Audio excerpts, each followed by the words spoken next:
والسابقون الأولون من المهاجرين والأنصار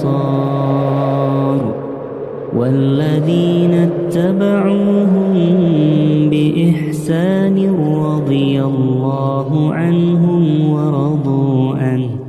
Saya akan kembali mengingatkan tentang ciri khas para sahabat. Apa yang membuat para sahabat itu bisa terbentuk pribadinya sampai mereka mencapai prestasi-prestasi yang luar biasa, tidak bisa dibayangkan gitu.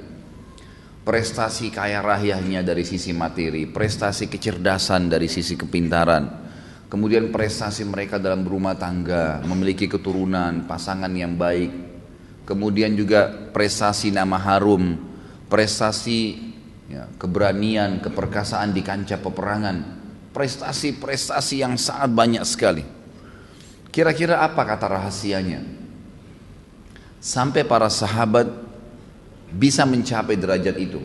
Ini sengaja saya buka di awal pertemuan kita agar nanti jangan seseorang di antara kita hanya berpikir closing materinya, oh itu kan sahabat. Padahal sebenarnya bukan karena kasus itu. Ternukilnya kepada kita kisah-kisah mereka, para orang-orang saleh ini yang sudah sukses dunia dan akhiratnya ini dijaga oleh Allah Azza wa Jal justru agar kita mengambil pelajaran dari mereka. Jadi memang mereka adalah orang-orang yang layak untuk dicontohin. Saya susun kurang lebih ada 3 poin besar di mana ini merupakan ciri khas sahabat yang akhirnya membuat mereka luar biasa dalam berinfak, luar biasa dalam menjaga ibadah-ibadah, luar biasa di kancah peperangan dalam mencari mati syahid, luar biasa dalam bermuamalah dengan manusia, luar biasa merasa terawasi oleh Allah Subhanahu wa taala. Yang pertama adalah keyakinan mereka tentang kebenaran agama Islam. Benarnya Allah itu ada. Yakin luar biasa tentang poin ini. Sudah nggak ada keraguan sama sekali. Yakin bahwasanya Muhammad SAW benar-benar utusan Allah, manusia terbaik. Tidak ada nabi lagi sesudah beliau, dan semua ajaran nabi-nabi setelah Nabi Muhammad SAW diutus terhapus. Maka mereka bangga membawa syiar bendera kehidupan mereka, raditu billahi rabba, saya ridho Allah sebagai Tuhan saya dan tidak ada Tuhan selain Allah dan yakin Allah ada. Wa bi Muhammadir Rasula, mereka membawa konsep dasar Muhammad adalah utusan Allah. Jangankan manusia biasa, nabi-nabi dan rasul sebelum beliau saja sudah dihapus semua ajarannya. Berarti ini ajaran yang paling benar. Dan juga bil Islami dina, agama yang sedang dianut ini, tuntunan yang sedang dipelajari, halal haramnya, perintah dan larangan di dalamnya adalah sesuatu yang paling baik. Tidak ada lagi di atasnya. Sebagaimana kita tahu bagaimana Allah Subhanahu wa taala berfirman dalam Al-Qur'an, kekal abadi selamanya. Selama kehidupan di dunia ini masih ada, Al-Quran belum diangkat oleh Allah Subhanahu wa ta'ala, maka tetap firman ini akan ditilawakan. A'udzubillahi minasyaitonirrajim, innad dina indallahil Islam.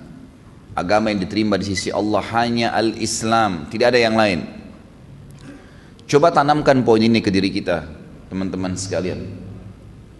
Tuhan yang satu hanya Allah. Maksudnya apa? Yang menciptakan, yang mengurus, yang mengawasi, yang memusnahkan semua yang kita lihat dan tidak kita lihat di langit dan di bumi hanya satu, Allah.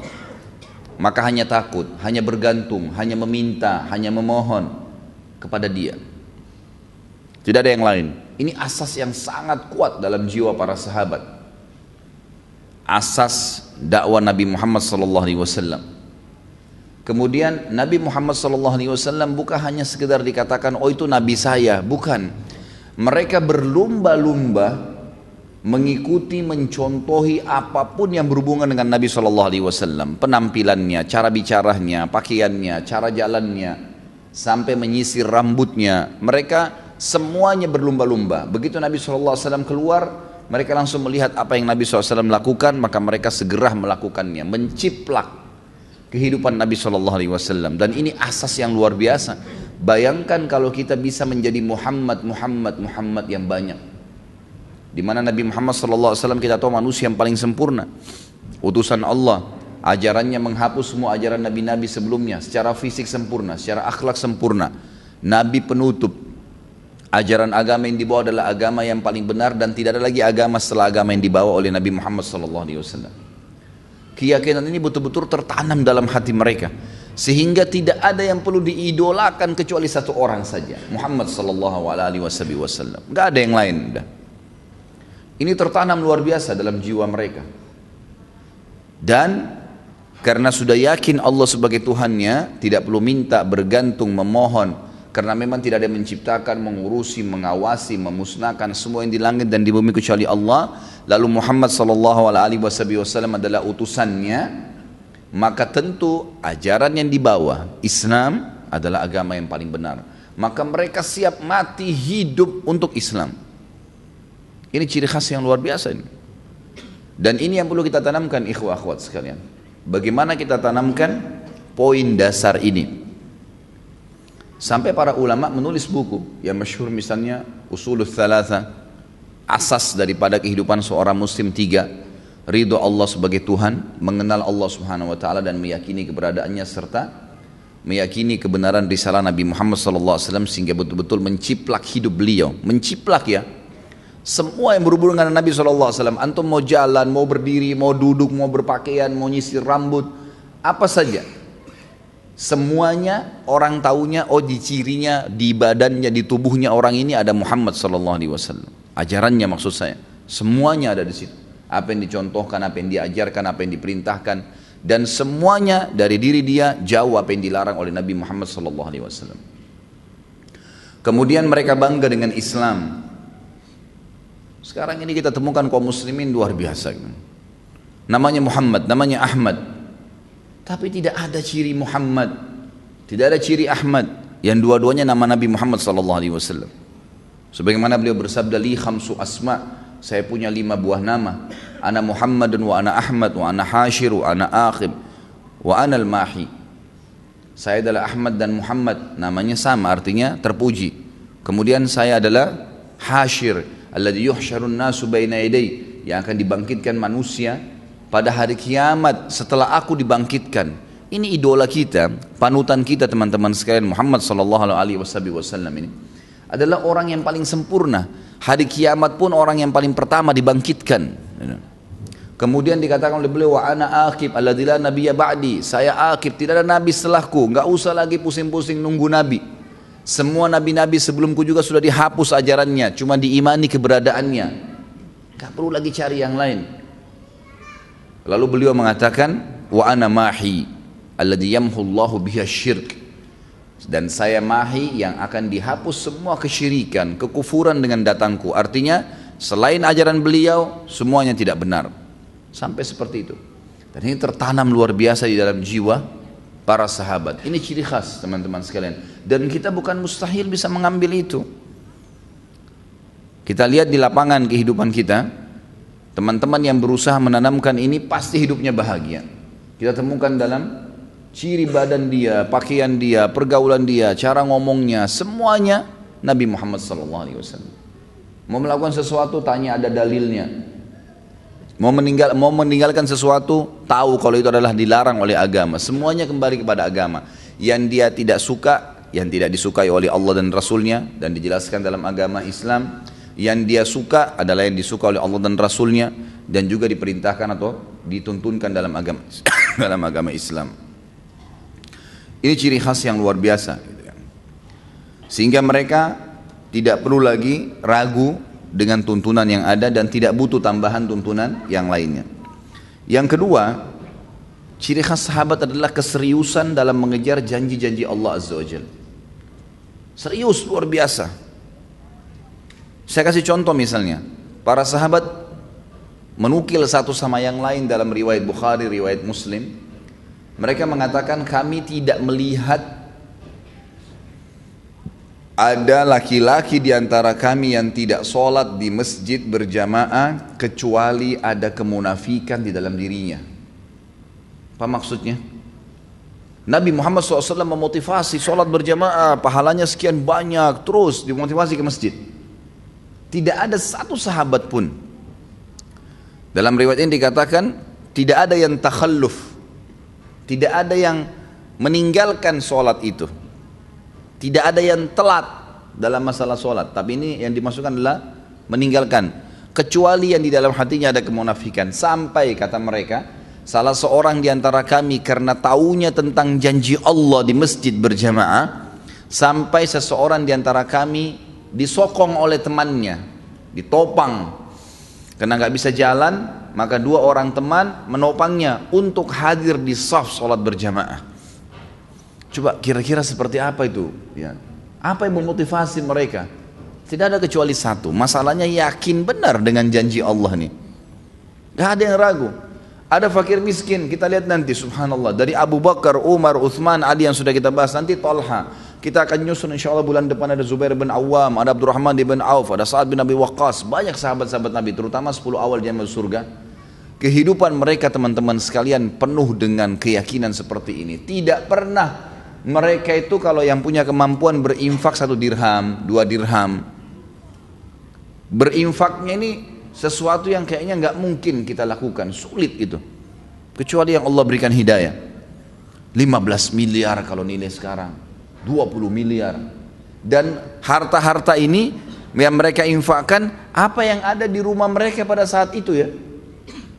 Bukan berarti harta ini yang diinfakkan berarti ada harta yang lain. Pada saat mereka menemukan keuntungan, ada uang, mereka gelisah kalau sudah mengeluarkan kebutuhan dasar rumahnya, masih ada yang tersimpan. Coba bandingkan dengan kita yang sibuk terus menabung. Ini berapa lagi nih? Dari 1 juta, kapan jadi 10 juta? 10 juta kapan jadi 100 juta? 100 juta kapan jadi 1 miliar? Tidak ada infak yang dikeluarkan, tidak ada sedekahnya. Bahkan pelit terhadap dirinya sendiri. Apalagi kalau mau membantu saudara-saudaranya yang lain. Apa yang mendorong mereka? Karena sangat yakin dengan janji Allah Subhanahu wa taala. Mereka luar biasa gitu. Masalah sholat, masalah jihad. Tidak pernah Nabi SAW mengatakan jihad itu ada sahabat yang nunggu di rumahnya kecuali munafik. Mereka sudah langsung, bahkan ada di antara mereka yang dengar kalimat jihad dari kebun kurmahnya langsung. Ya, cuman pulang ke rumahnya nggak mandi, nggak apa gitu, langsung memakai baju pedang perangnya, membawa pedang dan perisainya langsung hadir di depan masjid Nabi SAW. Kita kadang-kadang subhanallah hanya karena keringatan nggak jadi sholat jamaah di masjid. Bagaimana ini gitu?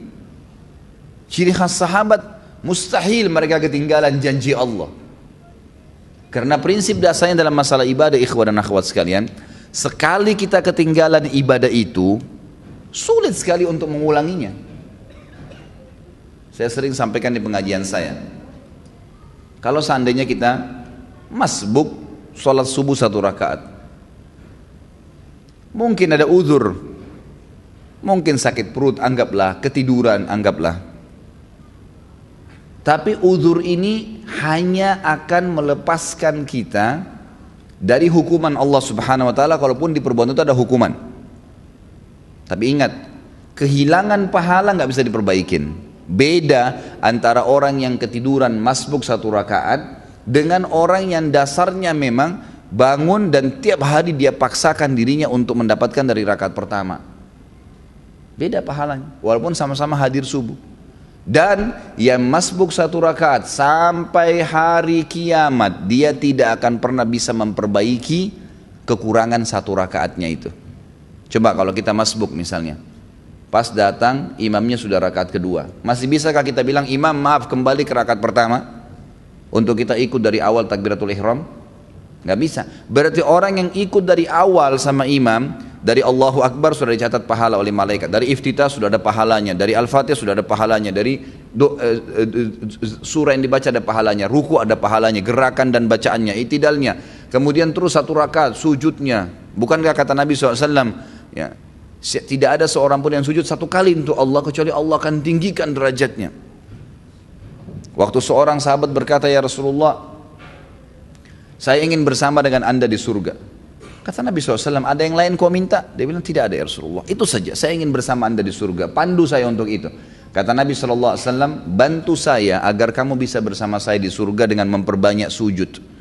Sekali kita kehilangan sujud, tidak bisa diperbaiki. Nanti kita sujud memang.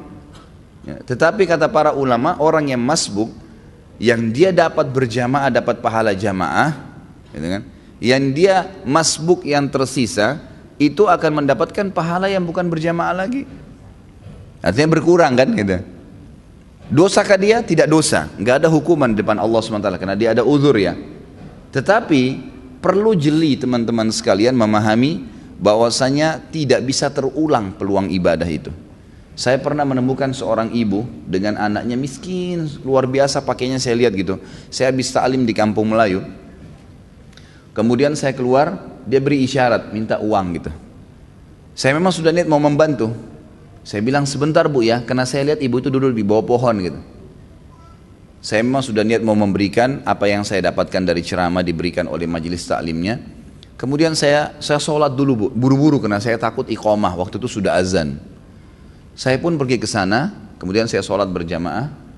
Saya lupa nih kalau ada yang minta tadi. Habis sholat duhur, saya selesaikan juga sholat nafilahnya di situ ba'diyah duhur. Baru saya pulang, baru saya kembali. Mobil saya parkir kebetulan di dekat majelis taklim dan dekat pohon yang ada ibu minta-minta tadi. Subhanallah tuh saya kembali, tiba-tiba saya lihat pohon tersebut, saya teringat, oh ada tadi ibu yang minta nih. Mana dia? Saya cari nggak ada. Cari keliling nggak ada, sampai saya naik mobil saya 3 kali ikhwah sekalian putar balik di situ, nyari ibu itu mana, sudah nggak ada, sudah pergi. Pada saat itu subhanallah Allah masukkan dalam hati saya penyesalan yang luar biasa. Khalid, berapa menit tadi itu, berapa detik kamu korek kantong kamu untuk kasih ke fakir miskin ini, sekarang dia sudah pergi, kamu mau dapat pahala dari mana dari orang ini lagi? 3 kali saya putar nggak ketemu sama orang itu. Semenjak itu ikhwah sekalian saya tidak pernah tunda, kapan ada kesempatan tidak boleh ditunda. Karena ini tidak bisa terulang lagi gitu kan. Nabi kita Muhammad SAW dalam hadis Bukhari selesai sholat asar tiba-tiba berdiri dengan sangat cepat lalu melewatin para sahabat ke rumah beliau. Sahabat semua heran. Kata para sahabat yang meriwayatkan hadis ini, kami heran melihat cepatnya gerakan Nabi SAW. Gak lama kemudian sahabat masih berzikir, Nabi SAW kembali lagi dengan tenang lalu duduk kembali menyambung zikirnya. Para sahabat bertanya, ya Rasulullah, mudah-mudahan ada kebaikan. Kenapa tadi anda melakukan gerakan begitu cepat? Apa kata Nabi SAW? Perhatikan. Kata Nabi SAW, tadi sebelum sholat asar, saya sudah mengumpulkan sesuatu yang ingin saya keluarkan, yang ingin saya bagikan, saya infakkan, saya sedekahkan. Namun, saya tadi tersibukkan, tidak sempat saya keluarkan sebelum sholat.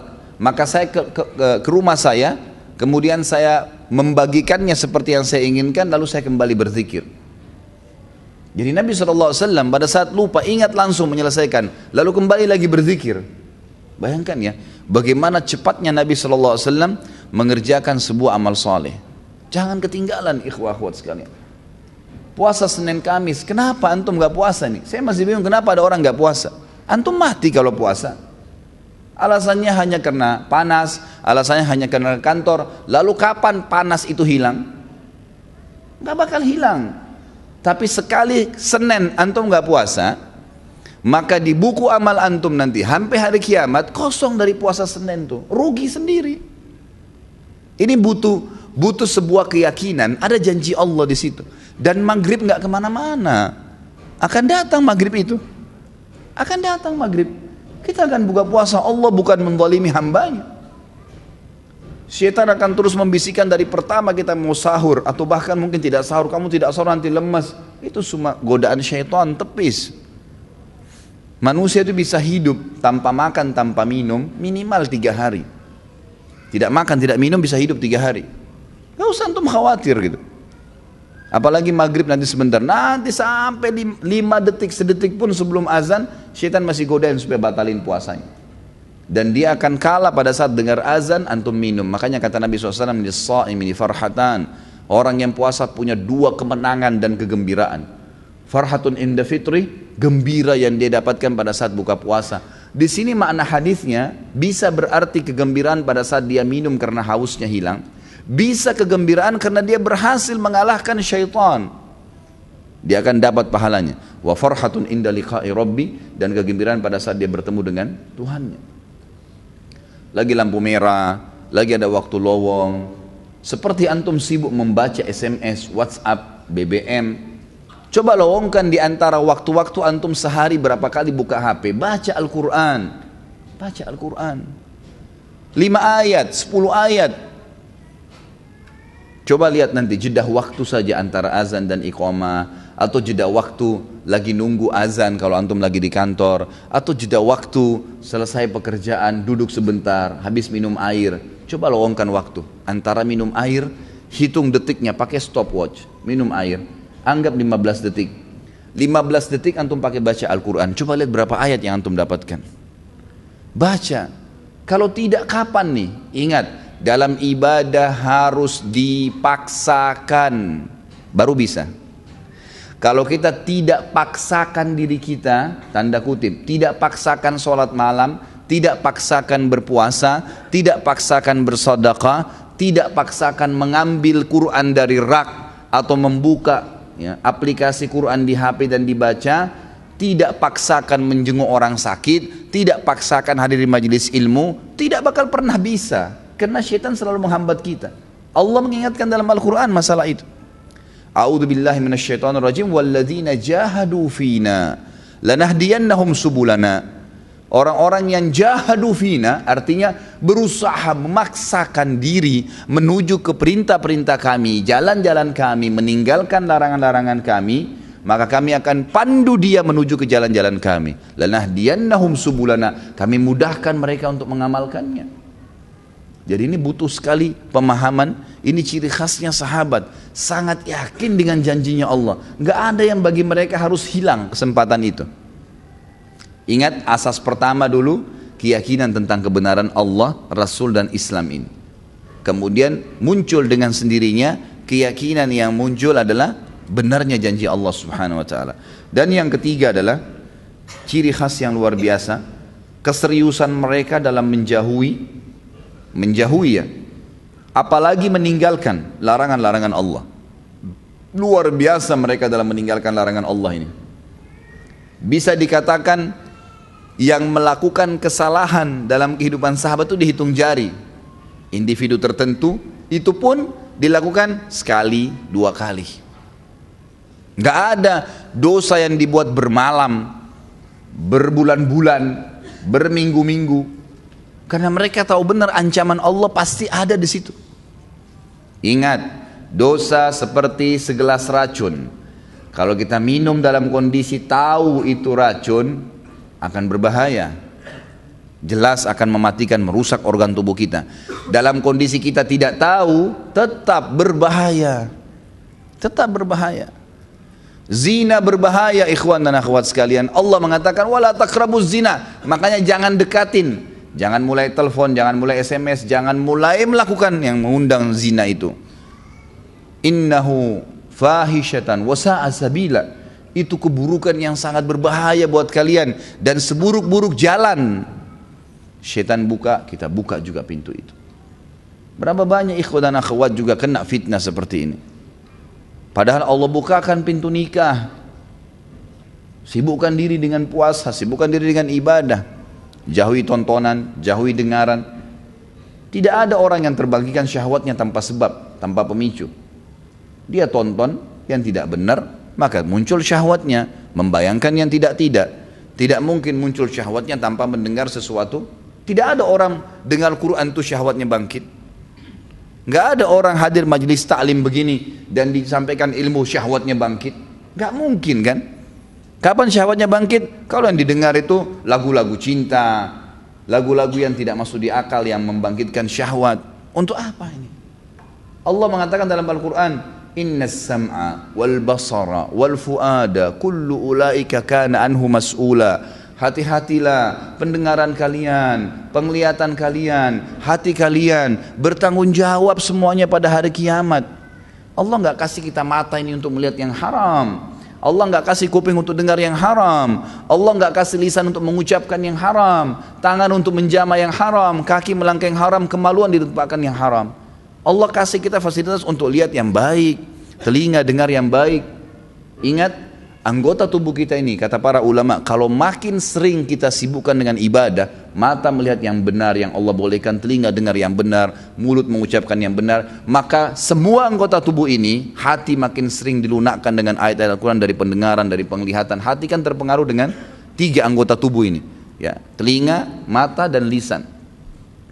Maka pastikan anggota-anggota tubuh ini jadi lunak, kata ulama, seperti ya, pohon yang selalu dibasahkan dengan air, maka lunak daunnya, gitu kan. Sedikit dengar ayat jadi nangis, sedikit dengar ayat, ya, dengan telinganya hatinya jadi tentram, lisannya maka dia akan mengucapkan selalu yang baik saja, seperti itu. Ingat, ancaman Allah tidak mungkin luput. Banyak orang selalu tergiur dengan firman Allah SWT, Innallaha ghafurur rahim, Allah maha pengampun, tapi lupa wa innallaha syadidul iqab, dan Allah berat siksaannya. Allah pengampun benar, tapi siksaannya juga Allah berat. Sahabat sangat pekah dengan ini. Mereka luar biasa, ini ciri khas yang luar biasa. Mereka betul-betul ya serius. Ingat kata-kata kalimat serius, garis bawahi. Menjauhi, apalagi kalau sampai meninggalkan larangan Allah SWT, memang dijauhi. Semua pintu sudah mulai terbuka, langsung mulai terbuka pintu satu langsung ditutup sama dia, udah nggak mau lagi. Ini ciri khasnya para sahabat. Kurang lebih ini pembukaan yang pertama yang saya ingin sampaikan. Yang kedua, teman-teman sekalian,